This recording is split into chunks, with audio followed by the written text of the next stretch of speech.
హాల్లో కూర్చుని ఉంటుంది.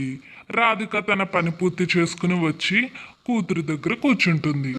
మమ్మీ, మీరు నన్ను ఎప్పటికీ సమీపంలో ఉండాలని భావిస్తారా? నువ్వు అడిగిన ప్రశ్న చాలా ముద్దుగా ఉంది మేఘా. నేను ఎప్పటికీ నీతో ఉంటాను, కానీ ఇప్పుడున్నప్పుడు నా పనులు కూడా చాలా ముఖ్యమైనవి. అయినా మీరు నాతో గడపడానికి సమయం కేటాయించరు. మీరు ఎప్పుడూ బిజీగా ఉంటారు. నేను నీకు సమయం ఇవ్వడం చాలా ముఖ్యమని తెలుసు, కానీ నేను వృత్తిపరంగా కూడా ఎక్కువ కృషి చేయాల్సిన అవసరం ఉంది. నేను పని చేయడం ద్వారా మన కుటుంబం కోసం మంచి భవిష్యత్తును నిర్మించవచ్చు. అయితే మమ్మీ, నేను పెద్దయ్యాక నన్ను ఎలా జాగ్రత్త పెడతావు?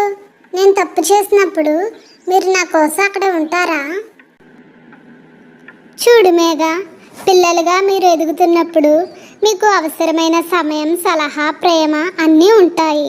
కానీ మేఘా, నువ్వు పెద్దయినప్పుడు ఈ ప్రపంచం గురించి నేర్చుకోవాలి. నేను ఎప్పుడూ నీ పక్కన ఉంటాను, కానీ నిన్నటి కంటే మరింత స్వతంత్రంగా నువ్వే నీ మార్గాన్ని నడిపించగలుగుతావు.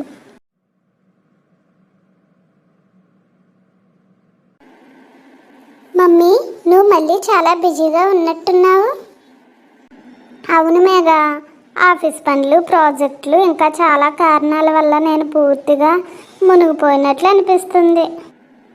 మమ్మీ, మీరు నాకు కొంచెం సమయం కేటాయించండి. మీరు నాకు మంచి టైంపాస్ ఇవ్వగలరు. మేఘా, నేను నీతో ఎక్కువ సమయం గడపాలి. నేను పనిచేస్తున్నప్పుడు నీకు చిన్ని టాపప్ కావాలి. ఇది మనం సమయం కలిసి గడపడానికి మంచి అవకాశం. వారం రోజుల తరువాత రాధిక త్వరగా ఇంటికి వెళ్ళి మేఘాకు సర్ప్రైజ్ ఇవ్వాలనుకుంటుంది. మేఘా, నేడు నువ్వు నా పక్కన ఉండడానికి నేను సమయం కేటాయించాను. మనం గడపడానికి మంచి సమయం కావాలి. వావ్ మమ్మీ, ఇది నిజంగా అద్భుతం. మీరు నా పక్కన ఉండే సమయం నాకు చాలా సంతోషంగా ఉంటుంది.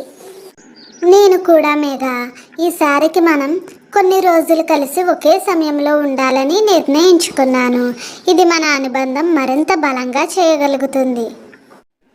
మమ్మీ, మీరు ఎంత బిజీగా ఉన్నా నా కోసం మీ సమయం కేటాయించడం నాకు చాలా ఇష్టం.